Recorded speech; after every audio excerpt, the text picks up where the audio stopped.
Nandyal టెక్కే market యార్డ్లో అట్టహాసంగా TDP Mahanadu కార్యక్రమం జరిగింది. జిల్లా మహానాడులో మంత్రులు ఫరూక్, బీసీ జనార్దన్ రెడ్డి, ఎంపీ బైరెడ్డి, శబరి, ఎమ్మెల్యేలు అఖిలప్రియ, గౌరిచరిత, బుడ్డా రాజశేఖర రెడ్డి, జయసూర్య తదితరులు ఇందులో పాల్గొన్నారు.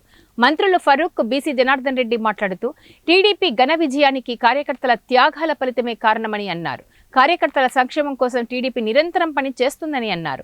నాయకులకు, కార్యకర్తలందరికీ పార్టీ న్యాయం చేస్తుందని తెలిపారు. వైసీపీ గత 5 ఏళ్లలో అరాచకాలు చేసి ప్రజలను చాలా ఇబ్బంది పెట్టిందని అన్నారు. టీడీపీ అభివృద్ధికి బాటలు వేస్తుందని, కడపలో జరిగే మహానాడు అందరం కలిసి విజయవంతం చేస్తామని తెలిపారు. నిలబెట్టడం కోసం 9 నెలల్లోనే పార్టీని అధికారంలోకి తీసుకొచ్చి అట్టడుగుని ఏర్పాటు చేసుకొని ఇప్పుడు భారతదేశంలోనే కాదు ప్రపంచ దేశంలో కూడా నాకు తెలిసి ఉన్నా లేకున్నా పార్టీని అంటిపెట్టుకుని ఉన్నారు.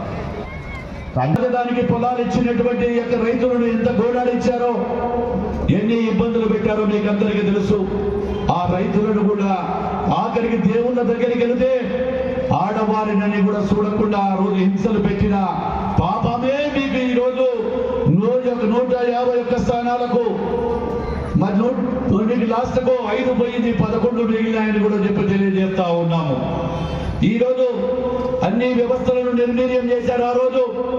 ఈ రోజు ప్రతి వ్యవస్థను కూడా మళ్ళీ మనం గాడిలో పెడతా ఉన్నాడు మన నాయకులు.